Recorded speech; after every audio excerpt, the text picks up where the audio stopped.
Hello, good evening and welcome to the program. This is Daily Politics on Trust TV.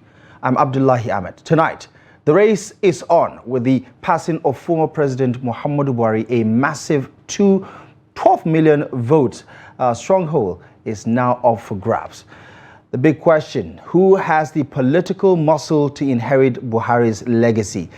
From the grassroots to the power brokers, Buhari's loyalists are watching closely, scrutinizing every move, every speech, every handshake in search of the next northern rallying figure.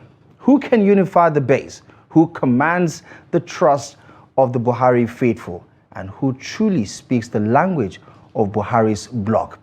Well, joining us tonight is Engineer Kailani Mohammed, a trusted ally of the late president and one of the men who helped chart his course to Asarok back in 2015. But before we kick the conversation off, let's quickly take a look at the major contenders, people who have been in the conversation in line for the political succession of perhaps the decade. Let's start off with one of the most obvious political names in northern Nigeria, or in Nigerian politics generally. Let's start with a look at the political antecedents and records of the former Vice President Atiku Abubakar, who has been in the conversation and who just recently announced his resignation of the PDP. Well, this is just a background of the Waziri Adama, somebody who needs no introduction in the political conversation of Nigeria. Obviously, one of the key players in the formation of the PDP in 1998, 1999. Of course, served as two-time vice president under the Obasanjo administration from 1999 to 2007. Of course, we go down the line and take a look at other issues. Let's start with his political currency. Of course, multiple-time presidential contender. He contested in 2007, 2011, 2015, 2019, and 2023. And something tells me, just reading from the political atmosphere, that he is most likely going to be in the conversation in 2027, largely because he's the one leading the conversation around the coalition. Whether this time around he's going to be on the ballot or just the energy behind the candidacy, well, time will definitely tell. He has also been obviously influential within the PDP with deep financial and structural reach. He's also known for his political flexibility and high-stakes negotiations, a national name recognition, and that is, of course, one of his biggest upsides, isn't it, with that elite network. What about his ideology?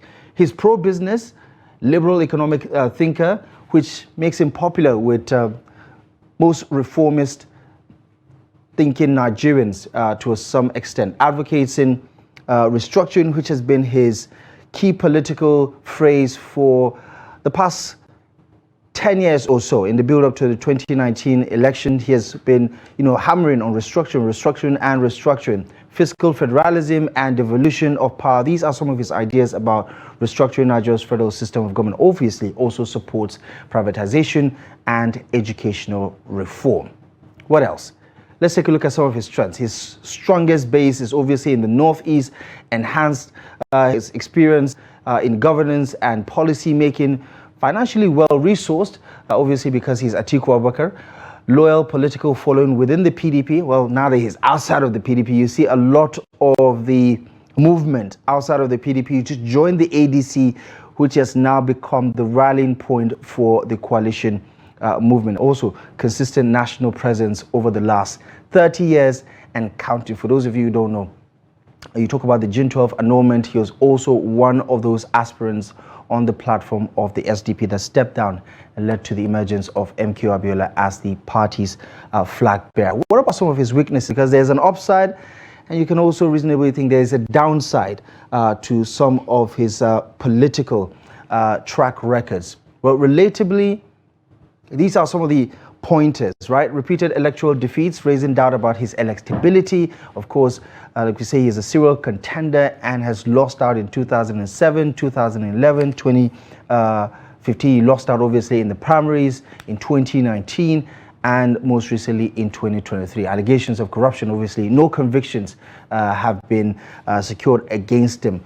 Weak in the Southeast and the Southwest, going by recent results, obviously the OB factor played a critical role because especially in the Southeast, Atiku used to be a dominant player in that area in terms of the votes that he's able to get. Age and calls for generational shift. Obviously, the younger demographic is leaning towards a much more younger candidate going into 2027. History of party switching, and we just did break that news yesterday when he announced yet again his departure from the PDP. Right, who else is on the block? Take one last look at Atiku Abubakar. His electoral spread. Obviously, his strongholds is in the northeast, someone who hails from Adamawa State in the south, and also parts of the southeast also. But national spread, definitely one of the only few political figures that has that. Battlegrounds usually in the north central and in the northwest. And we're having a conversation about Buhari's legacy. Are we likely going to see an Atiku Abubakar make inroads in that to become a household name in terms of what the vote count would look like going forward? Weak zones, southeast, obviously, due to the agitation and the OB factor that I mentioned earlier, and obviously in the southwest where the APC is dominant, and also because President Bola Ahmed Tinubu comes from that particular region. Although, if the records of the 2023 elections are anything to go by, he lost Lagos to Peter Obi of the Labour Party. So who knows whether the Southwest could become a battleground going forward. Who's next on the block? Well, let's talk about the former governor of Kano State and former Minister of Defense, Senator Rabiu Musa Kwankwaso. Hails from Kano.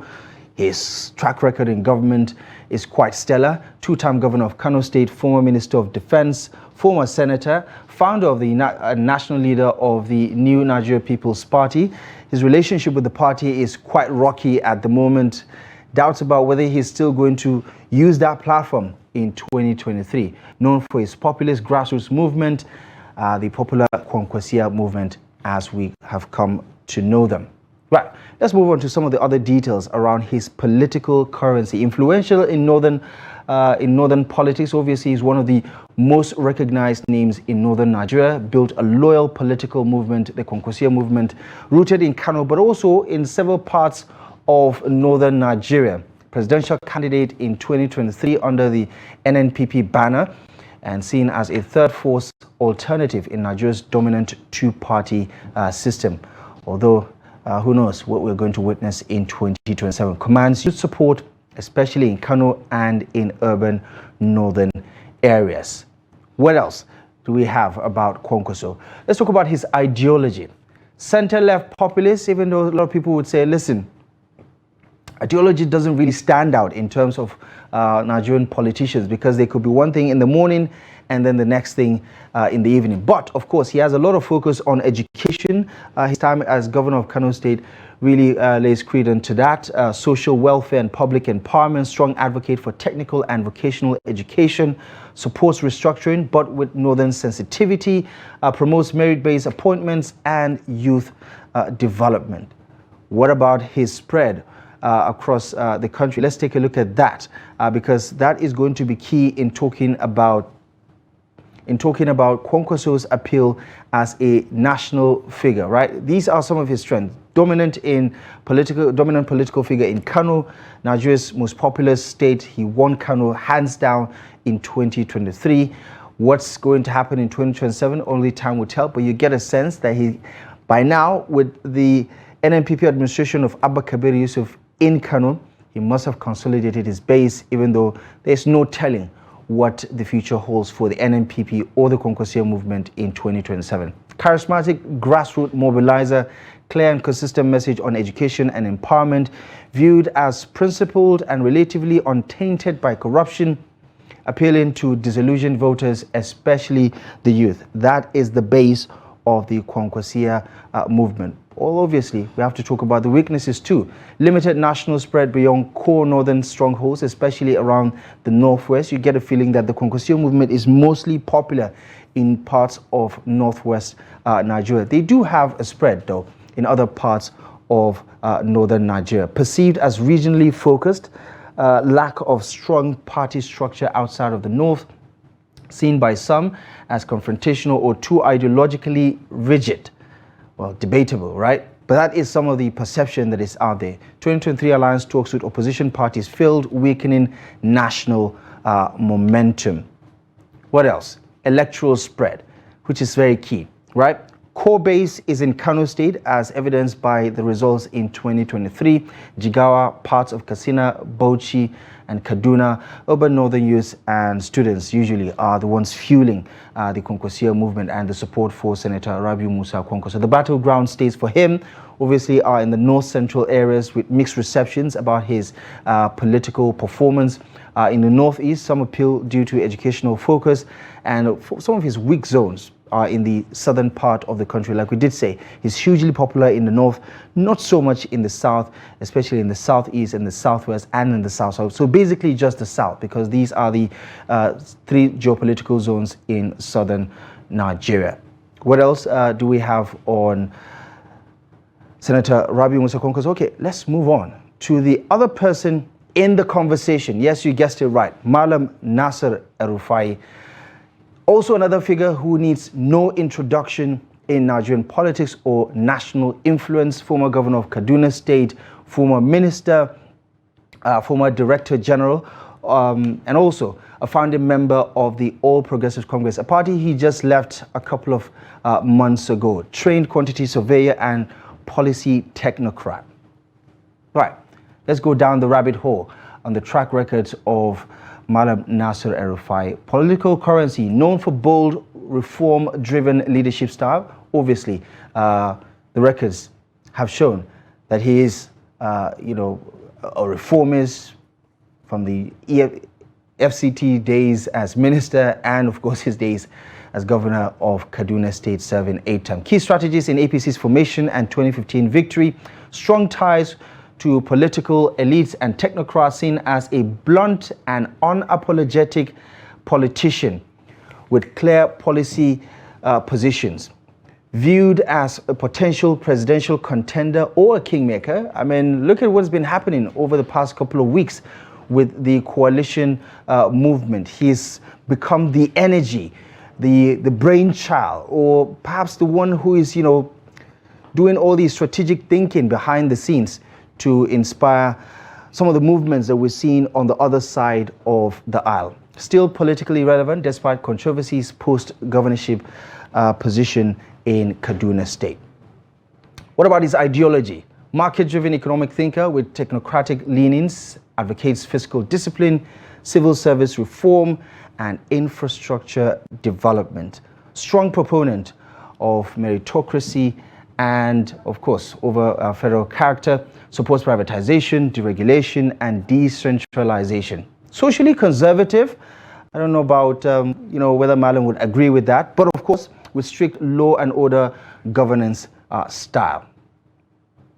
Let's move to some of the strengths that can be easily identified or aligned with Malam Nasir El-Rufai. Strong record on infrastructure, education reform, urban renewal, especially in Kaduna and the FCT. People are still talking about it to this day. Perhaps something that has given him a lot of credit for his political trajectory. Lower political base in parts of northern Nigeria, especially among elites and the youth, seen as courageous and reform-minded, has national visibility and influence within APC power blocks, although he has already migrated to the coalition side. Whether he's still a member of the SDP or is going to join the ADC remains to be seen, but of course his strength is with the coalition.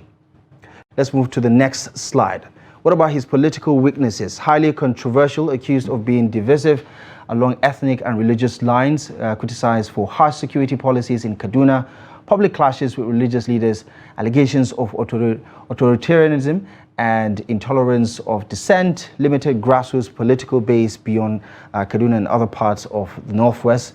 A recent EFCC probe and intra-party rifts dented some of his public image. I mean, these things are quite debatable.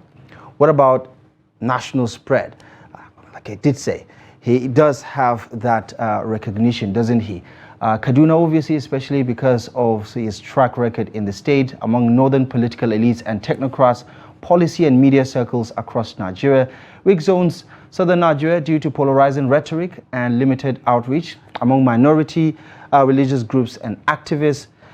populist voter blocks wary of elite-driven governance. So these things are, quite debatable, depending on how people feel about what is on the table. Right.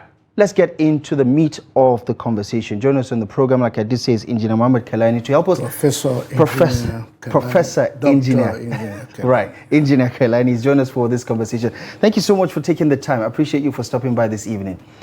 I'd like to start first and foremost by asking if this is a figment of our imagination in the media about this supposed vacuum that the death of former President Muhammadu Buhari has created, and whether there is a political legacy or structure to be inherited. Do you think this is the reality, or is just an imagination?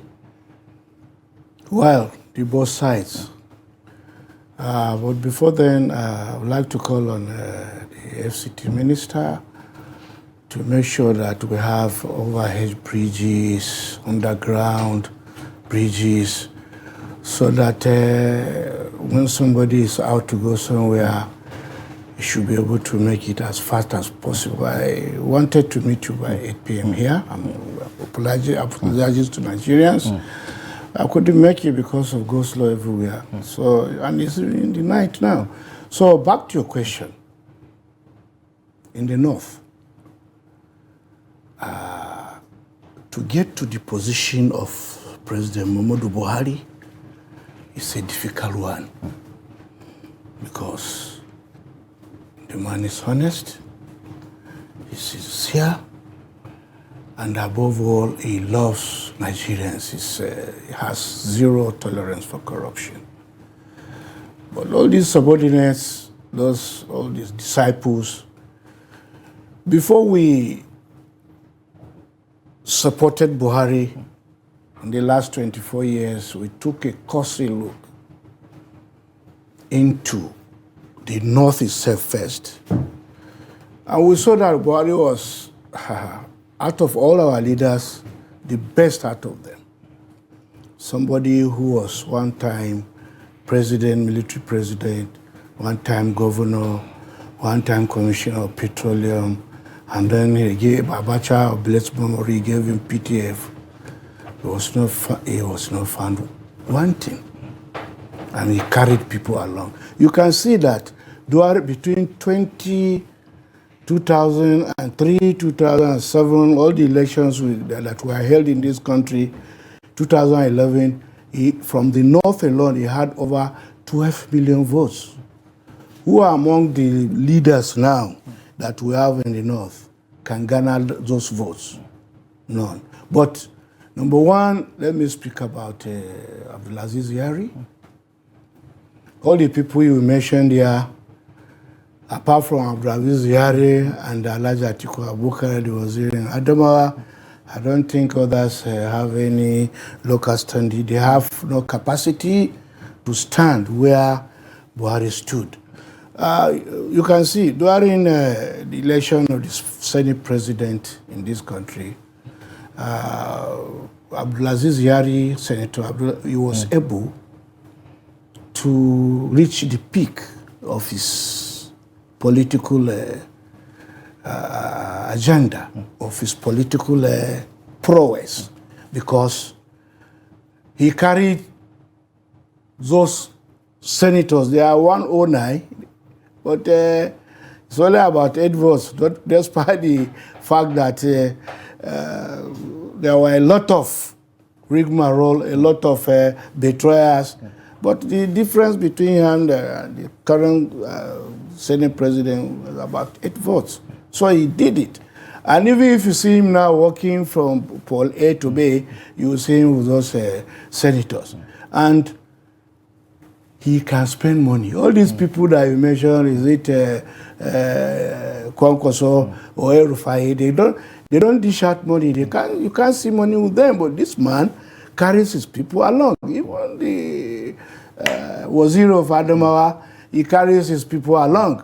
So I think these two people are the ones that we think, but we are still making researches about them So that when I come here next, I'll tell you this is number one, that all of us will rally around, and this is the number two. But right. I've now, you know... For you, it's just two people, Atiku Abubakar and Abdulaziz Yari. And that's it. Yeah, but what about recognition, right? Because, I mean, you're talking about it from a perspective of northern Nigeria. We talk about name recognition in politics, which is actually something valuable. People have to know you. People have to know your political antecedents, isn't it?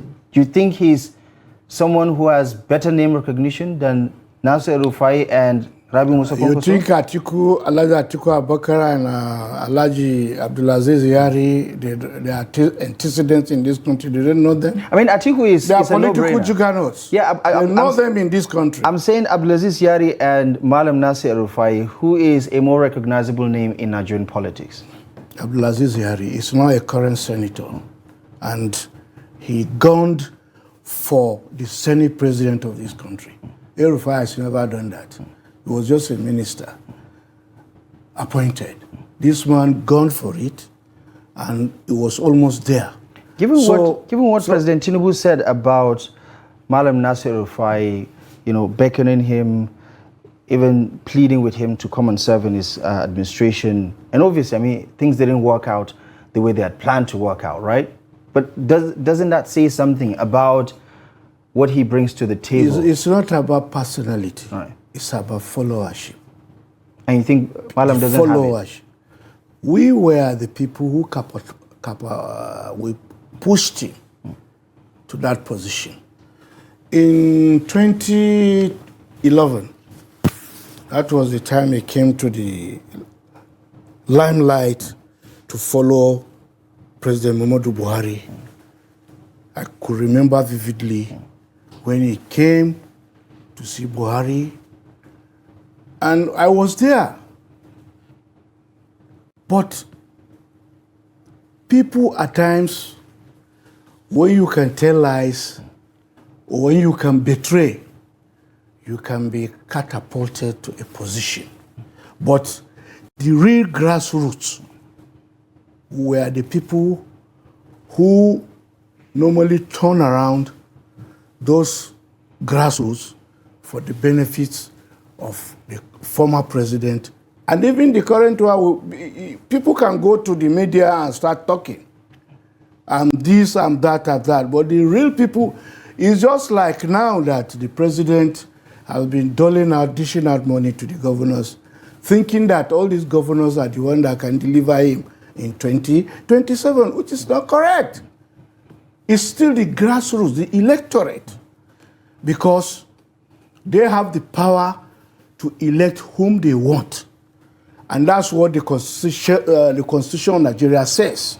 So it's not about personality or because somebody was one time a minister. Okay, he was a minister. Let all these people come out and tell us how many people in this country, from the north to the east to the south of this country, whom they made what they are. They can't measure anybody, only few. Yeah, but Prof, if you consider your argument, right, you say it's not about personality, but wasn't the Buhari brand itself about personality? Because when you talk about Buhari, people talk about integrity, people talk about honesty, that's what I said earlier. Right? Yeah. So I mean, why doesn't it apply to these other individuals? Excuse me, I didn't want to. Okay, I think El-Rufai was a governor during Buhari's era of blessed memory. Many of these ministers whom Buhari gave appointment to, what did they do to bring Nigeria out of its current quagmire, out of its current predicament? Did they work on the economy to improve the lives of Nigerians? Did they do anything to give our teeming, restive youths jobs? Where are the infrastructures? Now they have team up somewhere. EFCC is running after most of them. They are saying they need trillions from them. They could have helped Buhari. What they did initially when we brought, for 16 good years, we were the people fighting. That time, all these people you mentioned, they were not there. There was a time only 3 of us were behind Buhari. And we kept fighting for good 16 years, current conscience. People were maimed, people were killed. I went to prison several times. Many people did. In 2015, God gave Buhari this country, and I saw him 15 good times. I mean, not 15, about 5 times, sorry. They poisoned this man, a very nice man. So when he came back after 6 months from medical treatment, he wasn't himself again. When you say they poisoned, are you saying metaphorically or you mean literally poisoned him? What took him to... There were a lot of informations, a lot of comments that were made that made him, he was flown to London, spent 6 months, came back, and that was what people were saying. So whether it is a semantic or is allegations, it has happened. He has not been sick since he got to power, and they hijacked the government, they caged him.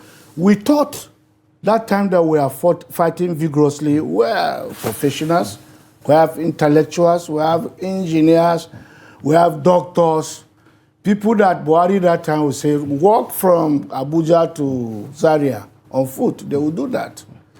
And when he called us to breakfast, the current president was there at the villa when Buhari started his government 2 months. We went. I saw over 150 people whom Buhari called, those people that were saying change, the change mantra, who have not stolen. But the same Cabals that surrounded Buhari refused him to do the right thing. Otherwise, this country, look at what we are facing now on the issue of insecurity in this country. The issue of abject poverty, economic hardship, and it was a carryover of Buhari's government that the current government took. So he rolled out some policies, removing subsidy and also unification of dollar to naira. That has changed a lot of things in this country, and that's why on my interview yesterday or day before yesterday, the media came when I came back from Qatar. We assembled, and I told them, the current president, we are still with him. We are going to support him. We have over 180-something thousand support groups who worked assiduously to bring this government. Many of us are not happy because he appointed some ministers, some MDs, some DGs. They are not performing.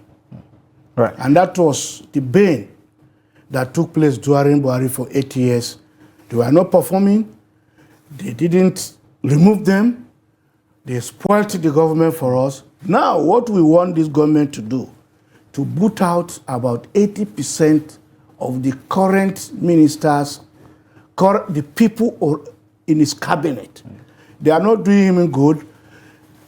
His broadcast last year was that he sent a lot of billions to the governors for on-oil transmission to the masses. Nobody saw anything. Even food items, the palliatives, nobody saw anything. Right. And that's why you can see Nigerians today are not happy. Right. But he did one thing. The death of Buhari brought a lot of, it brought an eye-opening to Nigerians. The president went to Katsina, he went to Daura, he stayed there for about 2 days. Let him consolidate on that. Let him make sure, even if we cannot eradicate insecurity, it should bring it to the barest minimum. So, and also, an average Nigerian should be able to eat 3 square meals a day. And do you think it's right to have this conversation with the president in the mix because he's also been a supporter of President Muhammadu Buhari. I mean, a couple of weeks ago, the conversation was whether he engineered his success in 2015 or not. I mean, the presidency had to respond to some comments made by the former secretary to the government of the Federation. I mean, we're talking about northern political figures inheriting the Buhari legacy, but is President Tinubu in the conversation? Can he win some of the Buhari blocks over? That's why we are going to assist him to win over the blocks. The only thing he needs to do, the Northerners are currently not happy because they kept saying when we started, it was Muslim ticket. We brought him. He won election. That time the Yorubas didn't vote him. Today, they are saying most of the lucrative appointments went to Lagos and some of the Yoruba states. And apart from that, all these taxes, there are some policies that have been dished out, tariff on electricity, and the electricity is not there. Nigerians are crying. We want 3 square meals. Some cannot even afford to eat. He doesn't know. They don't tell him the truth. So we at the grassroots, we are saying we will continue to support him because we brought the government. It's not late yet. The 2027, they are saying they are endorsing him. It's not going to work. The only thing that can work is that we should be able to give the dividends of democracy to the masses that voted us into office. When we do that, making sure that insecurity is gone, making sure that we provide food for Nigerians, making sure that our roads, the infrastructure, everything is working perfectly before 2027 is going to be walkover. We are going to show him the way. Let him put out some of these people, bring him, these technocrats have been saying, who supported him. Up to today, our people are aggrieved. They are not happy. Let him know that with us, all those political spent forces or spent horses, they cannot do anything apart of what we tell the masses to do. Right. They are with us. We have the followership. Right. And in talking about the Buhari block vote, right, the famous 12 million plus that has been bandied about, earlier. Right. Tell me where this is actually something that can be inherited. I mean, is there a chance that, you know, for some core Buhari loyalists or voters, people who have voted him from 2003 to 2019, is there a chance, do you think, are they open-minded about somebody taking his place, or would they just make up their own minds on election day? Well, there are two things here. There are some blocks, whether we like it or not, they are still relevant, and they have followers. But the great thing is that all those people that are myopic, people that are shallow in thinking, people that have parochial perspective with them or in them, we are discarding them. What I'm saying is that we have over 60 million people nationwide. And in the north here, we have the majority. Whether we like it or not, all those people shouting foul, it's still the north that determines who wins the president in this country. And we have them. The only thing we need to do is to go back to them, tell them we are sorry what is happening now, there's going to be amends, and that it should be, we should show it practically before 2027. When that is done, whether some people feel without them the president cannot win, it's just a joke. They are joking. Right, but Prof, is the idea of a monolithic North an idea on paper, or is it a reality? I mean, because we've seen states like Nasir, for instance, bring up surprise results in 2023, right? Yeah. We've seen so many states vote APC, some vote PDP, some vote Labour Party. So is the idea of this monolithic North a reality in 2025? Whether it is going to be monolithic or is going to be in plurality, what matters is all these are Christian minorities. Those were the votes from Nasarawa, Kaduna State, part of Adamawa, and Benue states. When they started the issue of Muslim, some people now that are trying to join APC, they were antagonizing us, saying all sorts of things. That because we brought Muslim ticket, Tinubu will not win. And then they went ahead in the churches, whether we like it or not, the truth must be taught. In the Christian minorities in the north, they voted for Obi, and Obi didn't win. But isn't it also fair to point out, Prof, that you could say the same thing about Muslim groups and clerics who were very public about their support for Muslim ticket? Those clerics, many of them are not happy because on the media, I saw one of them from Sokoto even denouncing that they are no more with the president. All we need to do in politics, we disagree to agree. We are going to talk to them. The president must change with this, what he did now, let him consolidate what he did in Daura. He should be able to come out now, OHA. If he wants 2027, say, okay, please, I'm very sorry. What I've done so far in the last 2 years is all about, there are some mistakes. We are going to make amends. We are farmers. Let him bring back our agriculture. Let them make sure that the insecurity that we have today is brought to the barest minimum so that people can go to farm, give them fertilizers, give them modern equipment to farm. Our hospitals should be equipped. Because I went to the National Hospital the other day. Some people, because of 10,000, they lost their eyes at the National Hospital here. And when you go there, you will see human beings that are suffering from eye diseases. And it's common in all the hospitals, not only this thing. So the issue of flying our leaders abroad comes to question. The brain drain we are having now is because doctors, engineers, nurses, they are not paid properly. Even our educators, look at our universities. Why can't we get these things right? I just came back from Qatar.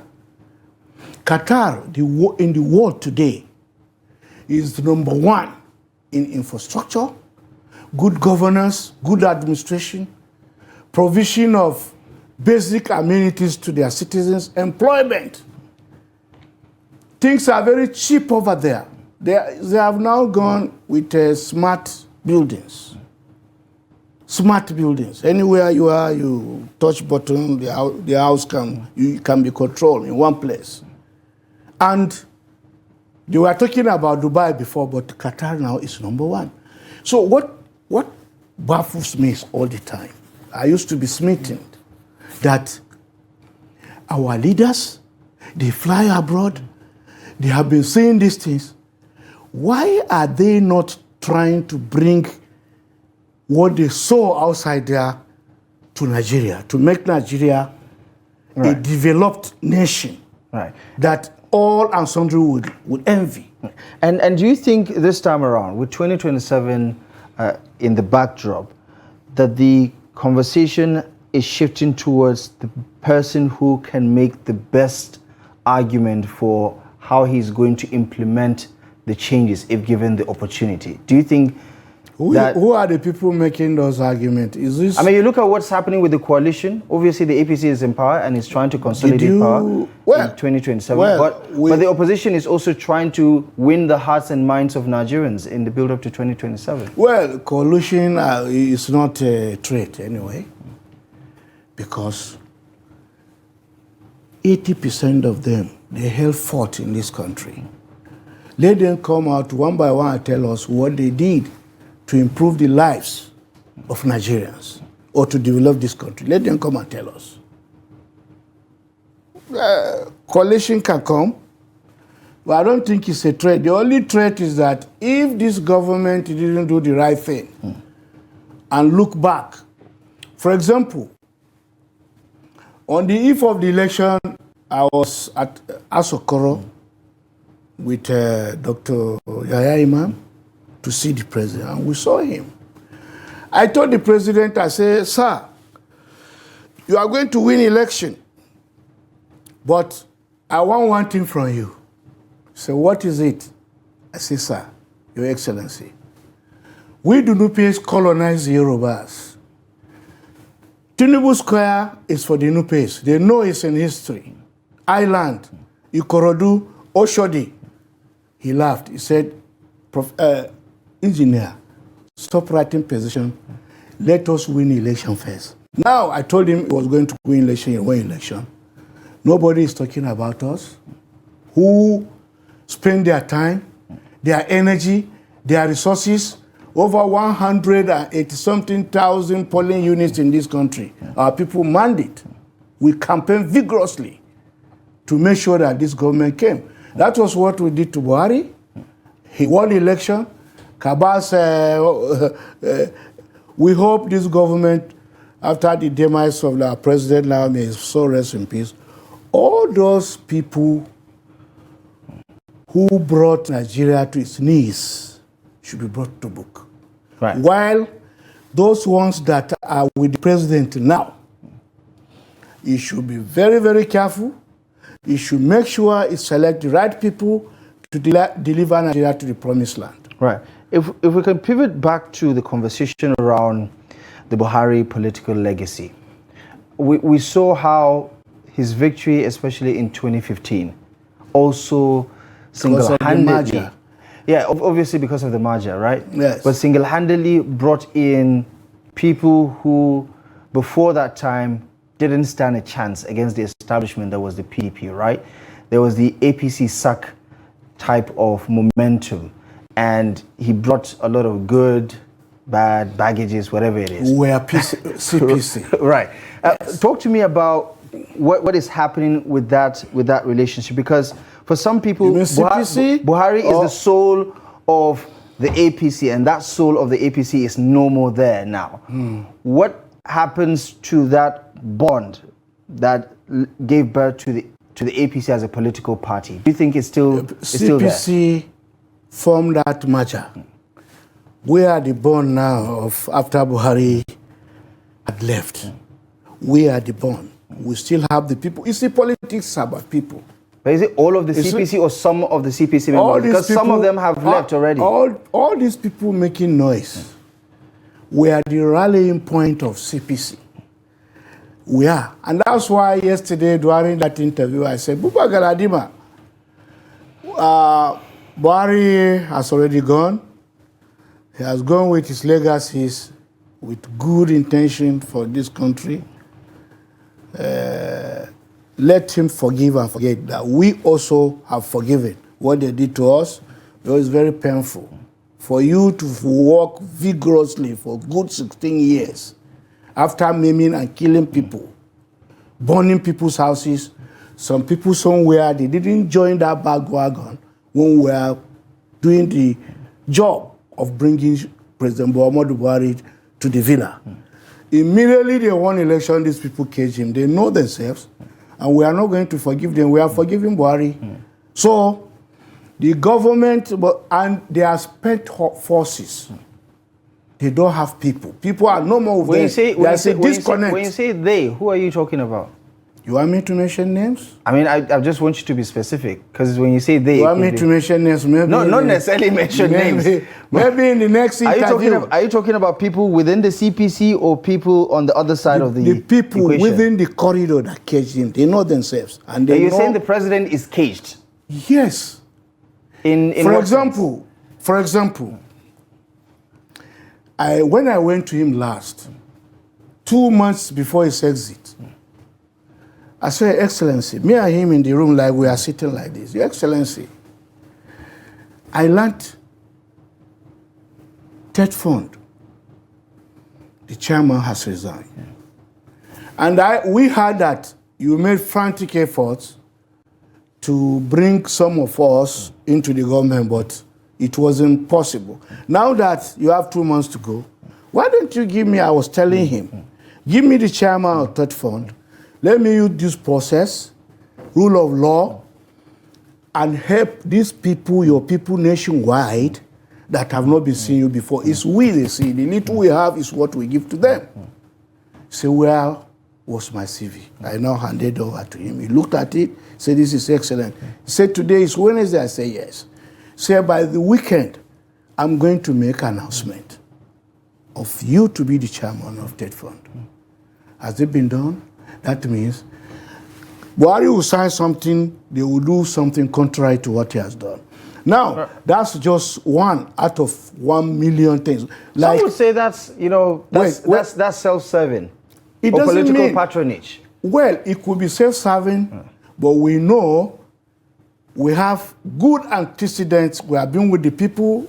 I started from house captain in the technical college, went to Lagos. I was a leader in P&T. I was a student worker. I drafted about 6,000 work for federal workers to Oshodi to fight for their rights. We have been activists to help the humanity. And after we finished, I came to Mina in NTA. We were able to settle their welfare system where people will be happy. When I was employed in 1984 in the refinery Kaduna, we did our best. There was a time in 1998 we shut down the plant, shut down the depot, because Abacha then awarded, before he died, the contract of turnaround maintenance of the refinery Kaduna to Total.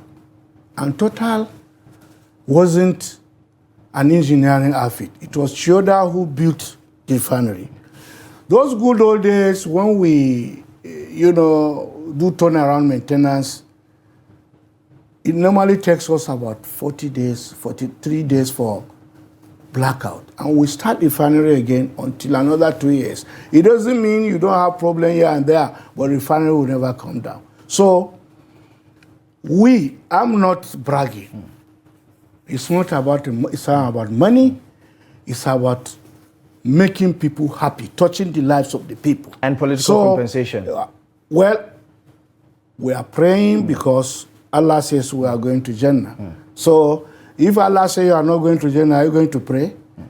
So it is good you reward those people who actually did the job for you to become what you are.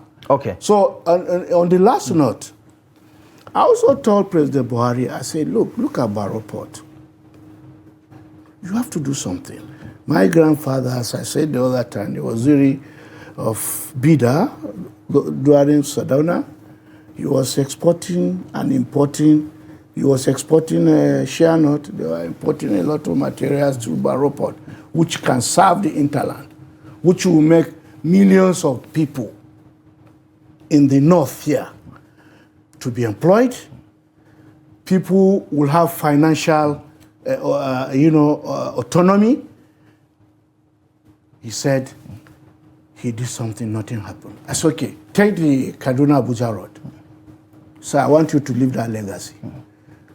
He stood up, became annoyed. He said, I gave these people 154 billion. They didn't do anything. So these are a few examples that I just gave you. Right. That there are things this man wanted to do, and there are forces, dark forces, who stopped him from doing so. Okay. So there we are. Okay. So we don't want a repeat of that. The president should emulate what President Buhari did, corruption-free, integrity, love for people. He has shown one now. When Buhari died, all we Northerners were happy what he did. Right. But he has to consolidate on that to make sure that God's willing by 2027, he has the support of the North. That's it. Right. Some would say inheriting a political legacy is almost a near impossible task. because there are some very notable figures, whether it's in the First Republic or in the Second Republic, or in the current democratic dispensation, the Fourth Republic, that, you know, die with their legacy. I mean, some would say Sardauna has died with his legacy. Nobody has been able to fill that particular shoe. Maybe Muhammadu Buhari came with his kind of political followership, but he was not in the making of Sardauna. Is there a very good chance that, I mean, you could say the same thing about Awolowo. Some would say President Bola Ahmed Tinubu came close to Awolowo, but we know that they are two different individuals. Nnamdi Azikiwe is almost similar. Well, some would say Peter Obi is in the makings of Awolowo, of Nnamdi Azikiwe. I'm not quite sure that, you know, that is what Mr. Peter Obi is trying to be. Is there a chance that there is nobody that can fill in the shoes of Buhari, politically speaking? There's nobody that can replace him in the north or stand in his shadow to say, are you saying nobody, or you are asking me a question? Is there a chance that there could be no one in the making of Buhari from the current pool of political figures? From what they saw after Buhari's death, those leaders, they must come out clean. Even if they have those intentions that are bad, that are anti-people, they should be able to zero their minds now, change for good, honesty, sincerity, integrity above all. When they do that, because by the time you still move with the issue of favoritism, tribal sentiments, ethnic nationalism, sentiments, bureaucracy, all these things are the bane of our society today. But by the time somebody who wants to be a good leader shows all the, that was what the legacy of Sardauna was. And that was why it was liked by everybody. So you must come out clean. If, like the former military president, Alhaji Murtala, of blessed memory, when he took over power, all the monies that were acquired illegally, he returned back all those money to the safe. And now said, look, I'm now clean. Everybody should go clean. When you do that, if we are honest in this country, there will be no corruption. We have what it takes in this country to be like Qatar, because the money is there. The money is there. Right. We are rich. There was a survey that was carried out by America and its allies. They said the wealth of the world, the whole world, lies in Africa. 80%.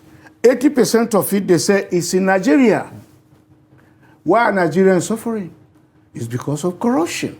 If we can eradicate corruption, we have good leaders that can step into the shoes of those, our past leaders, and Nigeria will be a great place. All right. So, or let the Northerners rally around me. Let me take the position. You think you can step in? Comfortably. The shoe fits? Fits the way it's supposed to be. All right. Okay. So, I don't know, but jokes apart, right, they must sincerely come together. Nigeria is our country. We don't have any other country apart from this country. Right. Whether you're a Hausa man, you're a Nupe man, you're a Yoruba man, God knows why he brought us together. Right. And we must have to come together to form a formidable force to turn around Nigeria for better tomorrow, for better generations, yes, or yet unborn. Prof, thank you so much for the expert insight on this very interesting conversation. I appreciate you very much for stopping by this evening. Thank you so much for your time. It's a pleasure. All right. It's a pleasure. That's all the time we have for tonight's edition of the program. Thank you most kindly for joining us in Daily Politics. We will be back tomorrow live at 8 p.m. I'm Abdullahi Ahmed. Thank you for your time and good night.